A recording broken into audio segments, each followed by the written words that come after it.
Hello everybody, I'm Archana Shaktawat, a personality enhancement trainer and a psychologist. You know, when you're driving a car, petrol is what takes you around, but petrol alone cannot take you anywhere, and that is the importance of content in public speaking.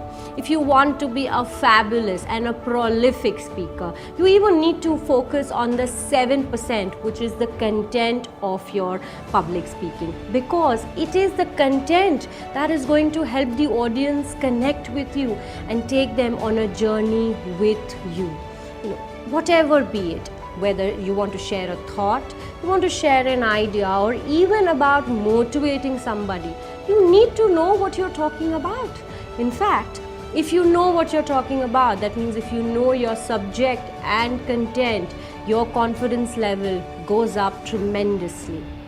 I do not deny that body language and voice modulation is what makes your content awesome and often. But if your body and voice along with the content is in place, then your speech or your presentation is what people will remember.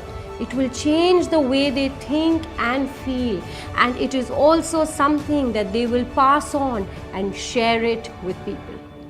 In my last 2 videos, I shared with you as to how you can improve your body language to communicate better in public speaking, and also how you can modulate your voice to be an impactful speaker. And today I'm going to help you how you can improve your content so that your speech is extremely impressive. Firstly, think about what you are going to present. Unless you are given a topic, it's very important that you think, rather ponder over what you are going to talk. Maybe on a piece of paper, write down 3 to 4 topics and choose one of them. After that is when you start doing your homework, because if you know your subject, you will be very confident, and if you don't know your subject, you will only avoid public speaking. This is where your research work starts. But remember, do not make that mistake of cut, copy and paste. Do your own research work. Read books, surf the internet, maybe watch videos, listen to podcasts, and even speak to people so that you can create your own content. Maybe after that, you can type it or write it in your own language, because people connect with authenticity, and the more authentic you are, the more engaging you are. And when it comes to content, you understand it the best, and if you understand it the best, only then can you use your body language and your voice modulation to express the right emotion. And once you do that, only then can your audience or your listeners can even identify that emotion. Another very important aspect that you need to remember when you're deciding on your content is your audience. You need to know your audience well in terms of their education level, their demographics, their gender, and so forth. Like, let me give you an example that if you're addressing a group of very intellectual people, then you also need to be of that level in terms of your research work and your language. But if you're addressing a group of college students, you can always keep it casual. Your first 60 to 90 seconds are the biggest and the best, or even the worst impression that you can create on your listeners. So you need to nail it. Your beginning needs to be power-packed. You can begin with a story, and if it's personal, nothing like it. You can share in some interesting data. You can begin with an open-ended question. You can also share some shocking facts. You can use a quote, or you can begin with something humorous. But be careful with humor, because you don't want to hurt anybody's sentiments here. Another aspect that you really need to remember here is that the voice modulation aspect that I spoke about, this is where you use the power of voice modulation. Especially when you're telling a story, people should be able to understand and imagine your story. You must remember that your content needs to be informative yet very interesting, and you can use a PowerPoint for that. But whether to use one or not is completely your choice, because you are the best judge. I'd like to share that some of my best presentations have been when I have not used a PowerPoint. But in case if you choose to use a PowerPoint, remember, don't overcrowd it. Only mention the bullet points. You can also take the help of cue cards, and because you don't want people to see you reading from the slide. So just make sure you can use cue cards so that you can read and get tips from it. One important thing that you need to remember when you are designing your content is keep it interactive.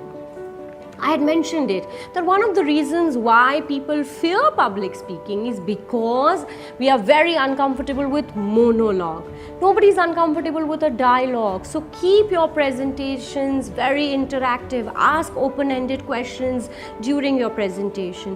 And there's also another thing that you can try is do interim summaries, where you give a break to the audience, and so that they can sink in the information that you have just shared, and you'll also come to know whether they've understood what you have shared in your presentation. You should always focus on your closing, because it is as important as your beginning, because even in movies we remember the closing provided it is good. And if you want people to remember your speech, you need to work on your closing. When it comes to closing, you can probably share some of the summary points of your speech, and also ask or share some suggestions at the end of the speech. It's very important that you focus on the time, because as a speaker you never realize how much you have spoken, but the listeners surely do, and you just don't want to lose their attention. So you can actually give a rough 25% to the beginning, another 50% to your body, and your closing can be another 25%. Remember, give 5%, or rather squeeze in that 5% for Q&A, which is going to be like an open question round or a question forum. Practice is the key here. Practice till you become natural at it. Practice in front of the mirror. Maybe video record yourself. Practice in front of a friend. Let a family member be your audience, and continue practice till it becomes natural. Because you don't want to sound rehearsed, or you don't want to sound made up.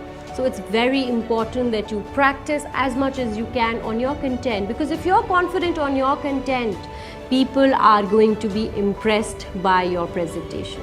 So in my last videos, I have shared with you how you can overcome your public speaking fear. I've also shared how you can use your body language to communicate better. Moreover, I have shared that how you can use your voice to persuade and compel your listeners. And in this video, I shared with you that how you can make your speech extraordinary. So what are you waiting for? Apply these tips and work on your public speaking, so that next time when you speak, people are blown away by your presentation. Stay tuned for my next video on Udaipur colors.